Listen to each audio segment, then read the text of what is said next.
په درېیم ون ډے میچ کې پاکستان ته ویسټ انډیز یو ډېر شرمناک شکست ورکو. پاکستان په دې میچ کې کومې غټې غلطیانې کړې وې، تقریبا 9 غلطیانې ما میچ کتو پکې ما نوٹ کی چې دی 9 غټو غلطیانو په وجه باندې پاکستان دا میچ بایل. دي نه علاوه نور غلطیانې بم وي، خو چې کومې 9 غټې غلطیانې وي د کپتان صاحب پکې څه غلطي و، د بیټسمنانو، د بالرانو، د کوچ پکې څه غلطي ده. محمد رضوان ته استعفا ورکول پکار دي کنه دي. ډیټیل سره په خبره کوو، تاسو به هم کمنټ لازمی کوئ چې د کومو غلطو په وجه باندې پاکستان دومره غټ شکست خوړو. 100 کاله پس په ون ډے سیریز تقریبا 1999 نه انورد تر 2025 پورې ویسټ انډیز په ون ډے سیریز کې په بایلیټرل سیریز کې پاکستان ته شکست نو ورکړي. په 2025 کې دغه شکست ورکو، یو غټ ریکارډ د ویسټ انډیز ټیم جوړ کو. د ویسټ انډیز ټیم په رینکینګ کې په لسم نمبر دی، د پاکستان ټیم په رینکینګ کې په سلورم نمبر دی. په ون ډے فارمیټ کې یو لسم نمبر ټیم را پاسي لسم نمبر او سلورم نمبر ټیم لا په T20 فارمیټ کې شکست ورکړي. نو دا پاکستان د ټیم غټه کمزوري ده، غټه ناکامي ده. انتهایی کوش چې کوم دی دغه په فیصلو باندې، د کپتان په فیصلو باندې ډیر غټ ابجیکشن بوس کیږي. تاسو راځي ډیټیل سره په خبره کوو چې ټول نه غټه غلطي خو د پاکستان د بیټسمنانو ده چې کمپلیټلی ناکام. سایم ایوب 0، عبد الله شفیق 0، رضوان 0، بابر 9. لکه ټاپ ارډر سلور کلاریان چې دستا کم دي، سلور برنی 1 2 3 4 0 0 0 او 9. درې کلاریانو پکې 0 کو، بابر اعظم پکې 9 رنزونه وکړه. ستا سلور مطلب سلور ټاپ آرډر چې کم دی رستا ناکامه کیږي، نو ته بیا 295 رنزونه څه چیز کی. نو دا وړومبنۍ غټه غلطي چې بیټینګ فلاپ. دویمه غلطي ویسټ انډیز 294 رنز وکړل، نو هغې نه پته ولګېده چې پاکستان دا میچ بایللی دی. دا 294 رنزونه پاکستان نشو چیز کولی په دې پیچ باندې، په دې وکټ باندې. څومره ټرن په وکټ کې، څومره سوینګ په وکټ کې. فاست بالر به یو لیش بال سوینګ کولو، سپینر خو لا پرېږده. نو په 92 رنزونو باندې د پاکستان ټوټل ټیم یې آوټ کړی دی. زبردست ویل بیټینګ اینڈ ویل بالینګ ویسټ انډیز. ښه لمبه درېیمه غټه غلطي چې کومه ده، 5م بالر پاکستان ټیم یو ځل بیا نه وایستلی. هلکه ته 5م بالر ولې نه اخلې؟ دلته خو ګوره رضوان له پکار چې یا خو استعفا ورکړي یا د راشي مایک له د کیني صفا دی ووایي چې کوچ ما ته 5م بالر نه راکوي په پلینګ 11 کې. زه ته بالر غواړم خو ما ته کوچ راکوي نه. یا د صفا خبرو کې را دي شي او یا د استعفا واخلي، یا خو تعالی کوچ 5م بالر نه درکوي یا ته 5م بالر نه روبې.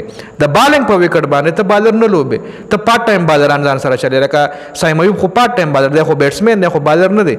سلمان علي هغه چې کوم دی خو بیټسمین دی، خو پارت ټایم بالر دی. وروره خو پرمننټ سپین سپیشلیسټ خو نه دی. نو 5م بالر نه لوبول دا محمد رضوان او د منیجمنت غټه غلطي. بیا څلورمه غلطي غټه دا شاهین افریدي ته ولې ډراپ کړې. وروره شاهین افریدي په تیر شوي میچ کې تعالی ښه بالینګ کړی. ستا مین بالر چې کوم دی دا وخت شاهین افریدي دی. خاطر شاهین افریدي ډراپ کې او نسیم شاه راولې چې نسیم شاه 10 اوور کې 72 رنزونه ورکړل. نسیم شاه په دې میچ کې 10 اوور کې 72 رنزونه ورکړي دي. نسیم شاه هغه رنګ زور اوس نشته دی، هغه رنګ سپیس اوس نشته دی، هغه رنګ لاین او لینث هغه رنګ نه دی. یو پر هغه په فټنس باندې هم ډیر زیات سوالات اوچتېږي چې د فټنس چې کوم دی هغه رنګ اوس نه دی. نو نسیم شاه باندې ډیر غټ تنقیدونه روان دي. ښه 5مه غلطي ګوره، یو طرف ته ابرار چې کوم دی په ویسټ انډیز باندې پریشر راوستو. لکه ابرار زمونږ مین سپیشلیسټ بالر دی، سپینر. نو که چېرې د سره سفیان مقیم وی که نه، د ویسټ انډیز په 10 رنزونو باندې ډومبنۍ وکټه پرېوته چې سټارټ کې ډېر زیات بالونه مس کړي وو د ویسټ انډیز بیټسمنانو، ځکه پریشر وپی او پریشر په صرف ابرار راوستو. یو طرف له ابرار پریشر راوستو، بل طرف نه بیا حسین طلعت راغو، هغه به بالینګ کولو چې حسین طلعت او ابرار پر اپریخو یو اینډ نه حسین طلعت بالینګ کولو. رضوان دلته هم غلطي کړې وه چې یو طرف ته د ابرار راوستو، بل طرف نه په محمد نواز راوله. محمد نواز ښه بالینګ وکړو په دې میچ کې چې ابرار او محمد نواز یو اینډ نه د نواز لګولو او بل اینډ نه د ابرار لګولو. نو وکټ یې د زر زر غورځولې وي. نو 294 رنزونو ته به د ویسټ انډیز سکور نه رسېدو. د ویسټ انډیز سکور به 294 ته نه رسېدو. نو ګوره یو طرف ته ابرار لګول او بل طرف ته حسین طلعت بالینګ کولو چې هغه ډېر ایزي بالونه کول. هغه د ویسټ انډیز بیټسمنانو دپاره داسې و لکه رسګولې 118 سپیډ سره 120 سپیډ سره میکسیمم سپیډ د هغه 125. د حسین طلعت څه سپیډ دی وروره، خو پارت ټایم بالر دی، خو بالر نه دی، خو پارت ټایم بالر دی. نو غټه غلطي او بله دا وه. بله شپږمه غلطي سایم ایوب او سلمان علي هغه پریشر کې د ویسټ انډیز بیټسمنان نه راوستل. سایم ایوب هم داسې امپریسیو بالینګ نه کړو. سایم ایوب سره بیا سلمان علي هغه چې کوم دی خو داسې ښه بالر دی نه.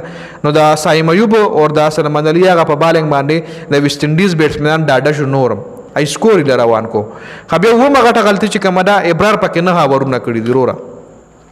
دستا مین سپینر بالر دی مین سپینر سپیشلیست بالر دی یو هغه اوه اورونه کوي ولی اوه اورونه کوي رضوان اوه نه سوري نه یو اور د ابرار پاتې دی هلکه نو ستا څنګه ته مس منیجمنټ در نو شو یا ته خپله په پریشر کې راغی یا ته بالرانو د اورونو مس کالکولیشن وکړو لکه رضوان صاحب دستا مین چې کم بالر دی هغه څنګه نه اورونه کوي پکار خدا و چې سایم ایوب یو اور کم کړی وي سلمان علي هغه یو اور کم کړی وي او په ابرار تا نه لس اورونه پوره کړی وي او کېدای شي لسم اور کې ابرار تا لسه کمال هم خولی وي وکټ هم دلته راوستی وي نو ابرار چې مین بالر دی هغه پکې نه اورونه کړي دي دلته رضوان نه مس کالکولیشن شوی دی دا غټې غلطیانې د پاکستان ټیم په دې میچ کې وکړي او د ویسټ انډیز لوبډله چې کومه وه هغې د پاکستان دې غلطیانو نه برپور فایده اوچته کړه نو تاسو دې حوالې سره لرئ کمنټ لازمي وکړئ